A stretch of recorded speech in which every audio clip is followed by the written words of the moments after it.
और अब खबरें विस्तार से। राजधानी दिल्ली में रेस्टोरेंट को अब यह बताना जरूरी होगा कि जो ग्राहकों को वो मीट दे रहे हैं वो झटका है या फिर हलाला। जी हां, इसके लिए उत्तरी नगर निगम ने एक प्रस्ताव पेश किया है। इस फैसले के बाद उत्तरी नगर निगम में आने वाले सभी रेस्टोरेंट और मीट की दुकानों पर इससे जुड़ी जानकारी देना अनिवार्य हो गया है। उत्तरी नगर निगम के इस फैसले के बाद अब यह नियम दिल्ली के सभी रेस्टोरेंट, मीट की दुकानों पर लागू हो जाएगा। दरअसल ऐसा ही प्रस्ताव पूर्वी दिल्ली नगर निगम और दक्षिणी दिल्ली नगर निगम पहले ही पास कर चुके हैं और अब उत्तरी नगर निगम ने भी इसी तरह का यह प्रस्ताव पास कर दिया, जिसके तहत तमाम रेस्टोरेंट को और मीट की दुकानों को अब ग्राहकों को यह बताना अनिवार्य होगा कि यह मीट आप जो बेच रहे हैं यह झटका मीट है या हलाल का मीट है।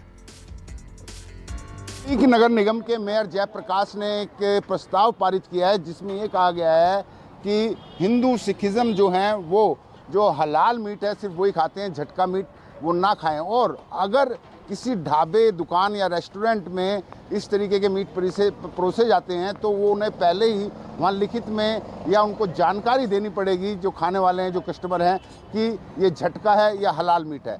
तो इसको लेकर एक कंट्रोवर्सी शुरू हो गई है। हालांकि आम आदमी पार्टी ने इस बात से बिल्कुल इनकार कर दिया है। वो इस तरीके की कंट्रोवर्सी में नहीं पड़ना चाहते। उन्होंने कहा नहीं, ये इनकी विचारधारा ऐसी है, इसके बारे पर कुछ नहीं कहेंगे। मैं एक ढाबे पे हूँ, ढाबे पे एक मुसलमान भाई का ये ढाबा है। क्या नाम है आपका? मोहम्मद खुशदिल।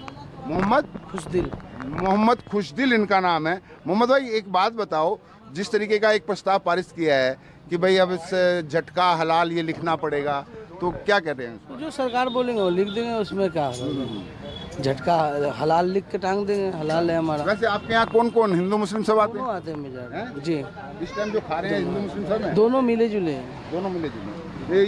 ये लोग इस टाइम यहाँ पर खाना खा रहे हैं, लंच टाइम है। मैं वो भी इनसे बात कर लूँ। आपका क्या नाम है? मेरा नाम अरशद है। अरशद? हाँ जी। अरशद, यहाँ खाना खाना है? हाँ जी, खाना खाने आया। मुसलमान भाई, आपका क्या नाम है? दीपक नाम है। दीपक नाम जी। ये दीपक जी हैं। दीपक साथ ही खाना साथ ही खाते हैं? हाँ जी। ये इस साथ ही करते हैं, खाना भी साथ ही खाते हैं। अच्छा, सब कोई जो नहीं है, कोई इतराज नहीं है, ना कुछ है। ये नेताओं की चाल है, बस जो मर्जी करते रहते हैं। हम तो साथ खाना, मेहनत करना, कमाना, खाना काम भी साथ करते हैं, खाना भी साथ ही खाते हैं। वहीं उत्तरी दिल्ली नगर निगम के मेयर जयप्रकाश ने इसके पीछे दलील दी है कि हिंदू और सिख धर्म में हलाल मीट निषेध है। साथ ही उन्होंने कहा कि कई लोगों ने इसको लेकर शिकायत की थी, जिसके बाद यह प्रस्ताव लाया गया। वहीं एनडीएमसी के इस फैसले के बाद दिल्ली में सियासत भी तेज हो गई है। आम आदमी पार्टी नेता सौरभ भारद्वाज ने कहा कि बीजेपी का यही काम है, वो इस तरह की ही बातें करते हैं। हलाल मीट, झटका मीट के लिए हमारी कई प्रकार की मान्यताएं हैं जो कि धर्म से भी जुड़ी हुई हैं। कई प्रकार की पीछे में शिकायतें आती थी कि जो हलाल मीट है वो सब जगह परोसा जा रहा है, जबकि हिंदू धर्म और सिख धर्म के अनुसार हलाल मीट खाना निषेध है। तो इसलिए हम एक प्रस्ताव लेकर के आए हैं कि जितने प्रकार के रेस्टोरेंट हैं, होटल हैं या जहाँ भी इस तरह का खाना परोसा जाता है, वहाँ पर लिखा होना चाहिए कि हम जो लोगों को नॉनवेज खिला रहे हैं वो कौन सा खिला रहे हैं। तो उस पर लिखा होगा तो लोगों की धार्मिक आस्था पर चोट ही नहीं पहुँचेगी। इनके पास कोई काम ही नहीं है, समस्या ही है। इनके पास और कोई मुद्दे ही नहीं बचे, इनके पास सिर्फ यही है।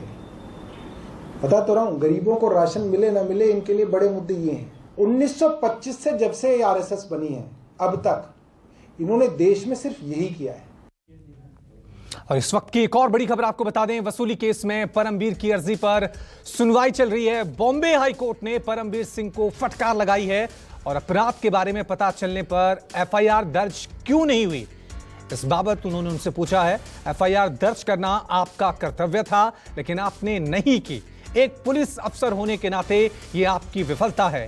कानून केवल आम आदमी के लिए ही नहीं है, मंत्री, कमिश्नर, कोई भी कानून से ऊपर नहीं है। बॉम्बे हाई कोर्ट में परमबीर सिंह की जनहित याचिका पर सुनवाई चल रही है, जहां पर बॉम्बे हाई कोर्ट ने परमबीर सिंह को भी जमकर फटकार लगाई है।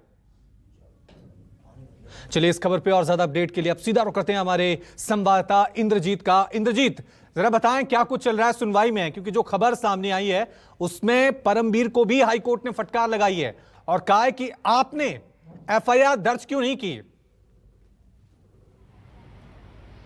जी बिल्कुल फटकार लगाई है परमवीर सिंह को और कहा है कि आप एक पुलिस कमिश्नर थे, आप इस मामले में एफआईआर दर्ज कर सकते थे। जैसा कि रूल होता है कि कोई भी आरोप लगाते हैं आप तो पहले प्राथमिकी दर्ज कराई जाती है, एफआईआर दर्ज कराई जाती है। अगर इस मामले में अगर एफआईआर दर्ज नहीं हो रहा था, आपने कोशिश की तो आप कोर्ट जा सकते थे और कोर्ट से आदेश लेकर एफआईआर दर्ज करा सकते थे। लेकिन चूंकि इस मामले में एफआईआर दर्ज नहीं हुआ है और सीधे सीबीआई जांच की मांग की गई है, इसलिए उचित नहीं है। ये मामला अभी भी सुनवाई चल रही है, इस समय लंच ब्रेक चल रहा है, 2-2.5 घंटे तक सुनवाई चली थी। लेकिन उनके जो वकील हैं उनका कहना था कि ये मामला काफ़ी बड़ा है और काफी लोगों से जुड़ा हुआ है, सिर्फ ट्रांसफर पोस्टिंग का मामला नहीं है, क्योंकि पीआईएल में दोनों मामले जोड़े गए थे। ट्रांसफर पोस्टिंग का मामला जोड़ा गया था, उनके ट्रांसफर का भी मामला जोड़ा गया, इसके अलावा जो 100 करोड़ के आरोप हैं वो भी है। तो उनके वकील ने कहा कि इसमें ट्रांसफर पोस्टिंग का मामला नहीं है, इसमें बहुत बड़े भ्रष्टाचार का मामला है और बहुत बड़े पैमाने पर हो रहा है, इसलिए हम चाहते हैं कि इस पीआईएल को सुना जाए। लेकिन जो अटॉर्नी जनरल है महाराष्ट्र के, वो लगातार ये बताने की कोशिश कर रहे हैं कि इस पीआईएल को सुनना नहीं चाहिए, क्योंकि इसमें कोई तथ्य नहीं है, किसी की छवि को धूमिल करने के लिए किया गया है। और ठीक है इंद्रजीत, तो साफ तौर से अभी ये सुनवाई चल रही है, आगे भी हम आपसे अपडेट लेते रहेंगे। लेकिन फिलहाल हाईकोर्ट ने एक वाजिब सा सवाल पूछा है कि आप अभी शिकायत कर रहे हैं, तब आपने एफआईआर क्यों नहीं की। चलिए खबरों में आगे बढ़ते हैं। पश्चिम बंगाल चुनाव में अब गोत्र की एंट्री हो गई है। बंगाल के सीएम और नंदीग्राम से टीएमसी की प्रत्याशी ममता बनर्जी के गोत्र बताने पर बीजेपी हमलावर है। अब इस विवाद में ओवैसी ने भी एंट्री ले ली है।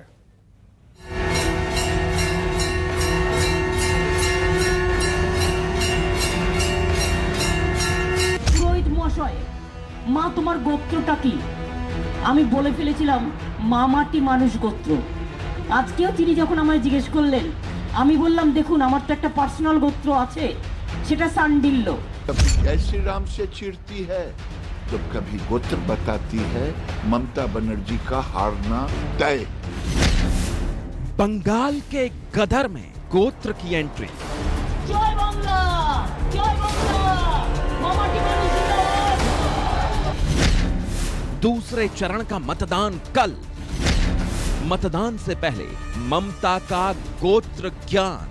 একটা পার্সোনাল গোত্র আছে, সেটা সান্ডিল্য। ममता के गोत्र कार्ड पर गिरिराज ने छोड़े जुबानी तीर। ममता दीदी, अब आप मुझे बता दें कि कहीं रोहिंग्या और घुसपैठियों का गोत्र भी तो सांडिल नहीं है। ममता दीदी डर गई। पश्चिम बंगाल में दूसरे फेज की वोटिंग से पहले मुख्यमंत्री ममता बनर्जी ने गोत्र कार्ड खेला है। ममता बनर्जी ने प्रचार के दौरान कहा कि चुनाव प्रचार करते वक्त मैं एक मंदिर में गई, वहां पुजारी ने मुझसे मेरा गोत्र पूछा। मैंने उन्हें बताया कि मेरा गोत्र माँ, माटी और मानुष है। मामाटी मानुष जिंदाबाद। इस घटना के बाद मुझे त्रिपुरा के त्रिपुरेश्वरी मंदिर का वाकया याद आ गया।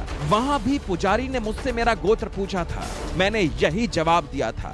लेकिन मैं आज सभी को बता रही हूँ कि मेरा असली गोत्र शांडिल्य है। আগের মিটিংটায় মন্দিরে গেলাম, তো আমাকে জিজ্ঞেস করছিলেন মা তোমার গোত্রটা বলবে। আমার মনে পড়ে গেল আমি ত্রিপুরায় ত্রিপুরেশ্বরী মন্দিরে পুজো দিতে গিয়েছিলাম। সেদিন আমার সাথে যারা ছিলেন তারা জানেন, আমাকে জিজ্ঞেস করেছিলেন পুরোহিত মশাই মা তোমার গোত্রটা কি? আমি বলে ফেলেছিলাম মা মাটি মানুষ গোত্র। আজকেও তিনি যখন আমায় জিজ্ঞেস করলেন, আমি বললাম দেখুন আমার তো একটা পার্সোনাল গোত্র আছে, সেটা সান্ডিল্য। ममता के बयान पर केंद्रीय मंत्री गिरिराज सिंह ने पलटवार किया है। गिरिराज सिंह ने अपने अंदाज में ममता पर जुबानी तीर छोड़ते हुए कहा कि दीदी डर गई हैं, इस वजह से अपना गोत्र बता रही हैं। ममता दीदी मोदी जी के डर से, चुनाव हारने के डर से गोत्र बताती। गिरिराज यही नहीं रुके। गिरिराज ने ममता पर निशाना साधते हुए कहा कि दीदी मुझे बता दीजिए कि कहीं रोहिंग्या और घुसपैठियों का गोत्र भी शांडिल्य तो नहीं। ममता दीदी, अब आपको मुझे बता दें कि कहीं रोहिंग्या और घुसपैठियों का गोत्र भी तो शांडिल नहीं है। ममता दीदी डर गई। गोत्र कार्ड पर दिलीप घोष ने भी ममता पर हमला किया है। दिलीप घोष का कहना है कि ममता बनर्जी अलग अलग समय पर अपना अलग अलग गोत्र बताती हैं। कभी उनका गोत्र भारतीय होता है तो कभी शांडिल्य, कभी माँ, माटी और मानुष। ऐसे में पहले ममता को तय कर लेना चाहिए कि उनका गोत्र क्या है। ममता के गोत्र कार्ड पर AIMIM के अध्यक्ष असदुद्दीन ओवैसी ने भी तंज कसा है। असदुद्दीन ओवैसी ने ट्वीट करके कहा, मेरे जैसे लोगों का क्या होना चाहिए जो ना शांडिल्य है, ना ही जनेऊधारी और ना तो किसी खास भगवान का भक्त है और ना ही चालीसा या कोई पाठ करता है। हर पार्टी जीतने के लिए हिंदू कार्ड खेलने में लगी है। अनैतिक, अपमानजनक और सफल नहीं होगा। जाहिर है कि बंगाल के रण में हर तरह का दांव खेला जा रहा है। ममता बनर्जी भी मंदिर जा रही हैं, चंडी पाठ कर रही हैं और अब तो दीदी ने अपना गोत्र भी बता दिया है। पर्सनल गोत्र আছে সেটা সান্ডিল্য। नंदीग्राम के चुनावी रण में फिलहाल ममता बनर्जी हैं और साथ में हैं शुभेंदु अधिकारी। एक दूसरे पर वार भी हो रहा है, कटाक्ष भी हो रहा है और जमकर एक दूसरे पर शब्दों के तीर छोड़े जा रहे हैं। तो कभी अब धर्म के नाम पर भी वोट मांगा जा रहा है। ऐसे में ममता बनर्जी ने कल ये कहा कि उनका गोत्र क्या है, तो वहीं बीजेपी ने उस पर पलटवार करते हुए कहा कि आपको पहले क्यों नहीं याद आई कि आपका गोत्र कौन सा है। तो चुनावी मौसम है तो यहाँ पर गोत्र भी चलेगा, धर्म भी चलेगा और उसी के हिसाब से चुनावों का माहौल भी बनेगा। Bureau report, news 24। वहीं असम में आज गृह मंत्री अमित शाह ने मोर्चा संभाला। अमित शाह ने असम में बीजेपी की सरकार बनने का दावा किया। साथ ही जनसभा को संबोधित करते हुए अमित शाह ने कई वादे भी किए। वहीं कांग्रेस नेता राहुल गांधी भी आज गुवाहाटी के कामाख्या मंदिर गए और वहां पूजा अर्चना की। राहुल ने भी एक जनसभा में बीजेपी सरकार पर कड़े प्रहार किए। तय किया है आप कमल छाप की सरकार बना दो, बच्ची कॉलेज में दाखला लेते ही हर बच्ची को फ्री ऑफ कॉस्ट स्कूटी देने का काम ये भारतीय जनता पार्टी की सरकार करेगी। हर बच्ची को स्कूटी देंगे। हमने तय किया है कि 10 लाख युवाओं को रोजगारी 2022 तक देंगे। सार्वजनिक अस्पतालों में बिस्तर की संख्या 2 गुना करेंगे।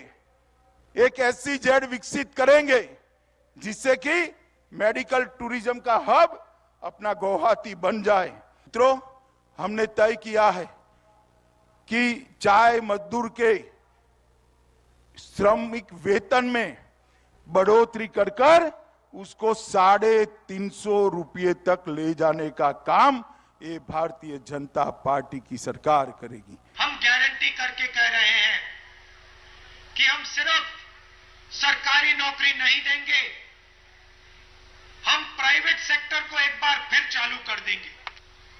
2000 रुपए हर महीने हम असम के हर हाउसवाइफ को देंगे। महिला सम्मान 200 यूनिट फ्री बिजली के हम हर परिवार को असम में देंगे। और ये जो हमने 5 गारंटी करी है ये खोखले शब्द नहीं है।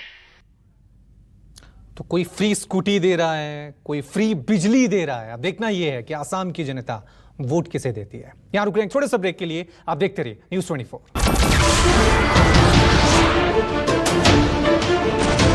नमस्कार, मैं हूं मानक गुप्ता।